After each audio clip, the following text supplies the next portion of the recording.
Good day and welcome to the Ministry of Tourism special interview program, Tourism One-on-One, where we explore topical issues affecting the tourism sector as we tackle the COVID-19 pandemic.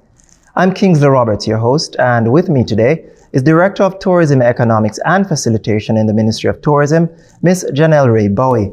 Welcome, Ms. Bowie. Thank you for having me. Today we examine the economic impact of tourism globally, regionally, and locally by breaking down the numbers. Ms. Bowie, you're the economist. Tell us, how important is tourism to the global economy? Okay, thank you for that question, Kingsley. So when we think about the global economy and we think about everything that is produced and consumed, which is what they call gross domestic product, which is GDP, the travel and tourism sector actually represents almost 11% of that GDP, which is significant. We're also seeing where the travel and tourism sector accounts for 330 million jobs worldwide, which is also about 11% of the global employment. So you would see there where there's definitely some impact. Well, that is pre-pandemic, of course, as 2019. But we're seeing where that GDP as well, in terms of the 10%, that is actually 9.2 trillion US dollars. I know a lot of us don't hear the word trillion very often, but it just shows us that the tourism sector contributes a significant amount to the global economy. And it also contributes 5% to all investment, all types of investment. So that infrastructure is about 4 or 5% of overall investment, which is significant. So it's big business then? Of course. So take us back now to GDP. So break that down now, because we're breaking down everything. Okay, no problem. What does that really mean? Okay. Break it down for the average viewer. All right. So think about everything in an economy or a country that is produced and consumed. So think about what we consume as consumers. Think about what the government spends in their expenditure. Think about what we invest. Think about what we save. All of that contributes to GDP. So it is the total production of an economy. So everything that an economy is able to produce. And that also accounts for our exports and imports as well. Okay. And you spoke about employment now.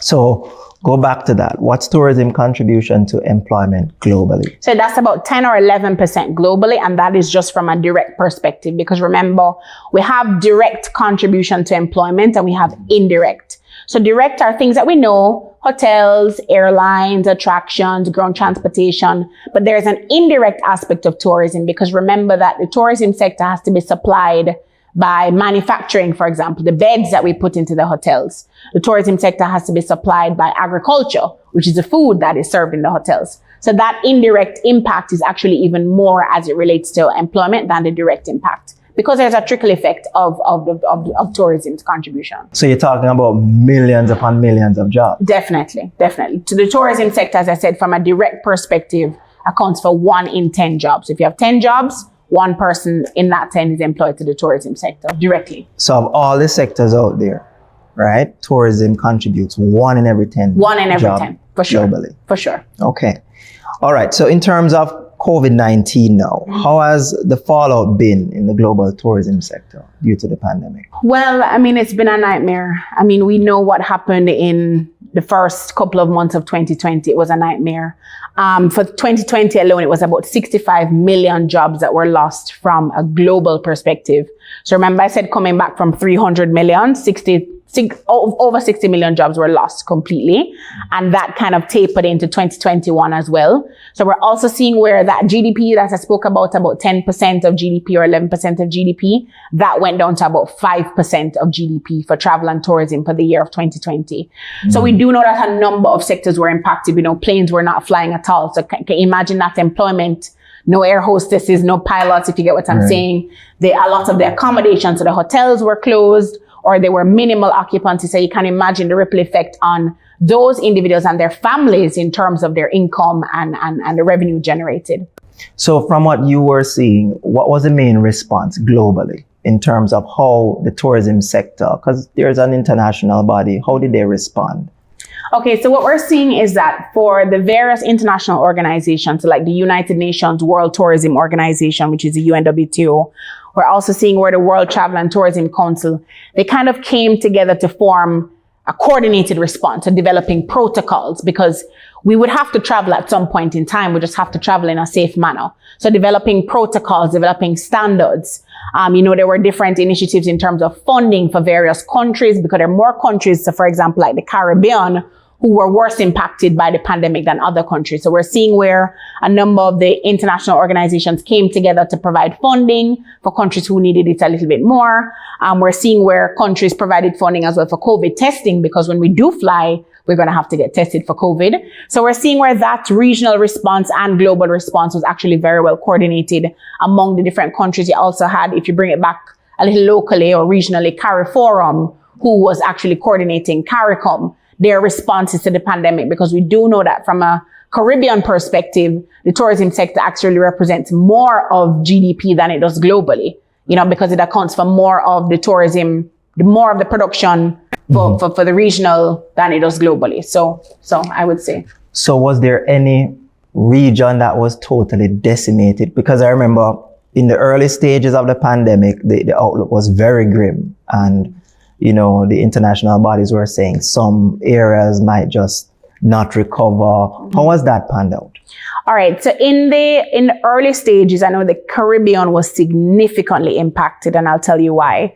So whereas in the US, when there was a little bit of bounce back, when the sector started to open, people were doing domestic travel. So if I lived in US and I live in New York, I might not fly to Jamaica, but I might fly to Florida, for example. But that is domestic tourism. So you're moving within the same country. But for the tourism for the Caribbean, we were still relying significantly on our major travel partners like the USA, the Canada, UK, and Europe. And we do know what happened with like UK and Europe with those long haul flights closer to the beginning of the pandemic. So we're seeing where the Caribbean was significantly impacted, I would say, as one of the major regions, just because we did not benefit as much from domestic tourism as states like countries like the United States or Europe or that kind of thing. So it's a numbers game then, because they have larger populations. Exactly. Their domestic tourism could drive and sustain for sure. And they're even thinking that a major component of the recovery of the tourism sector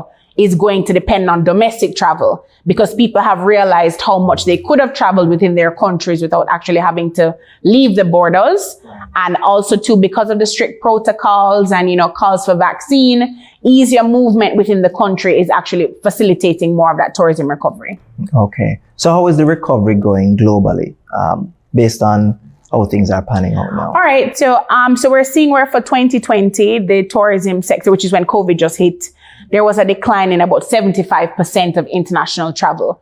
We're seeing that is recovering now to about 50% of international travel. So you have a lot more movement in the space globally, and I guess we will come to locally. So we're seeing where things are picking up, and we're anticipating, the experts do say that by 2023, 2024, we're hoping to get back to pre-pandemic levels. So people are still very hesitant, and there are still a lot of restrictions to travel in terms of testing, vaccine, and the various protocols. But we're seeing where it's about 50% of 2019 numbers as it is globally.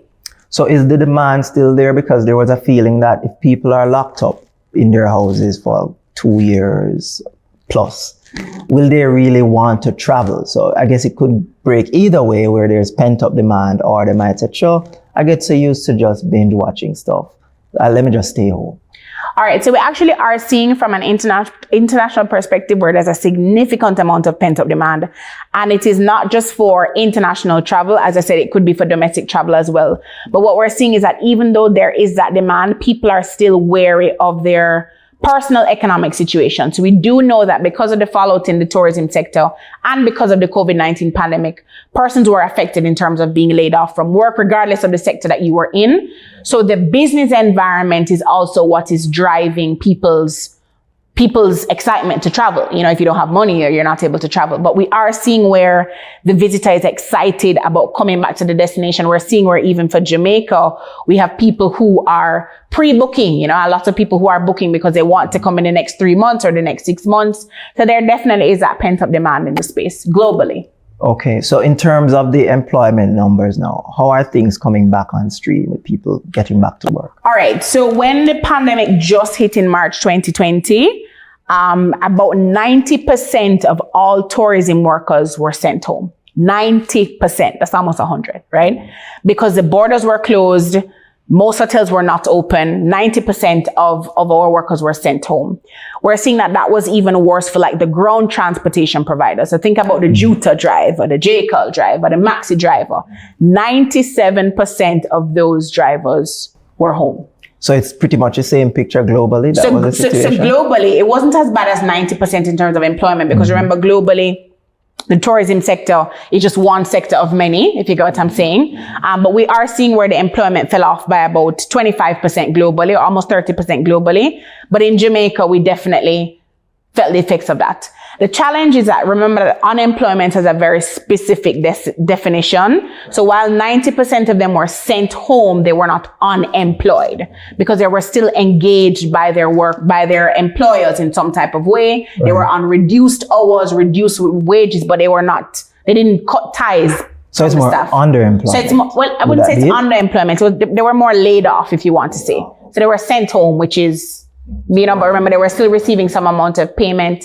So we're seeing now in the sector, we do have actually about 70% or 60% of our workers that are back to work. It is a little bit more for the workers in the accommodation subsector, because we as Jamaicans, we have been having a good time at hotels, right, since the pandemic. So we are actually assisting with that employment in the accommodations.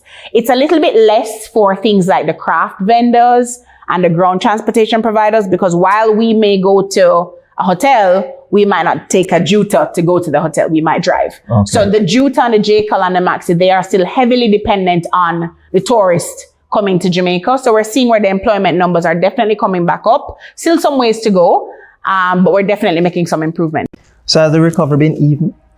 All right. So when we look at globally and regionally, we're seeing that most economies are recovering at a steady pace.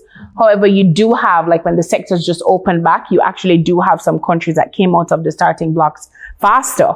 So you had countries that put in protocols very quickly, countries that put together insurance policies quickly for COVID, countries that did a little bit better in terms of their vaccine take-up, that kind of thing. So you do have countries that have fared a little bit better just because their recovery was a little bit better planned, I would say. But I think overall, all of the economies are recovering at a steady pace. That brings us to the end of our program.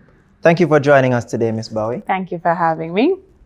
Thanks to our viewers for tuning in. Join us next week when we conclude our discussion on the economic impact of tourism, globally, regionally, and locally, by breaking down the numbers. Take care and stay safe.